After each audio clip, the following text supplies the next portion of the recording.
आज मी गावाला जाण्याची तयारी करत आहे, म्हणून मी माझं आणि माझ्या मुलीचं पैंजण स्वच्छ केलं.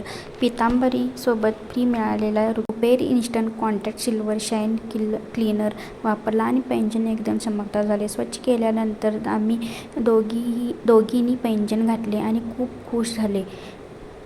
गावाला यायचं म्हटले की वेगळीच एक्साइटमेंट असते ना, म्हणून हा छोटासा आनंद तुमच्यासोबत शेअर केला.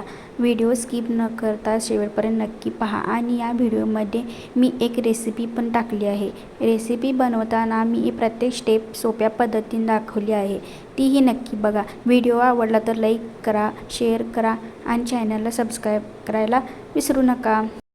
नमस्कार, चेतना ब्लॉगमध्ये तुमचे मनापासून स्वागत आहे. मिस्टरांना रात्री खाण्यासाठी डोसा खायचा होता. मग मी विचार केला, चला आज डोसा आणि बंगलोर स्टाईल सागू बनवूया. सर्वात आधी मी बटाटे स्वच्छ धुवून छोटे तुकडे करून कुकरमध्ये शिजायला ठेवले. त्याला 3 शिट्या दिल्या म्हणजे बटाटे अगदी मऊ आणि छान शिजतात. तोपर्यंत मी सागूसाठी बाकीच्या भाज्या तयार करून घेतल्या. कांदा, टोमॅटो, बीन्स, गाजर आणि हिरवी मिरची बारीक चिरून घेतली. नंतर एका पॅनमध्ये थोडंसं डाळीचं पीठ घेऊन मंद आचेवर भाजून घेतलं.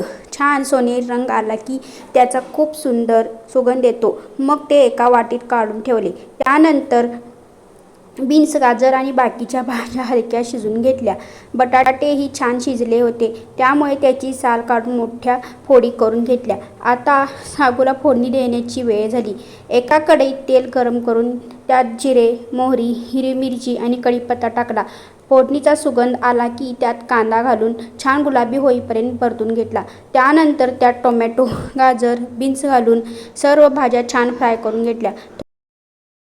थोडंसं मीठ, हळद, धनेपूड आणि गरम मसाला घातला आणि मग त्यात बटाट्याच्या फोडी टाकून सगळं एकत्र हलक्या हाताने मिक्स केले. वरून ताजी कोथिंबीर टाकली की रंगही खूप सुंदर दिसतो. आता एका वाटीत बेसन आणि पाणी घेऊन त्याची गाठी नसलेली छान पेस्ट तयार केली. ही पेस्ट घातली की सागूला खूप छान टेस्ट येतो आणि टेक्स्चर पण जास्त मस्त येते. ती पेस्ट सागूमध्ये घालून थोडंसं पाणी टाकलं. मग 2 मिनिट छान उकळी येऊ दिली. हळू सागू घट होत गेला आणि खूप सुंदर दिसायला लागला. आता गरमागरम बंगलोर स्टाईल सागू तयार झाला.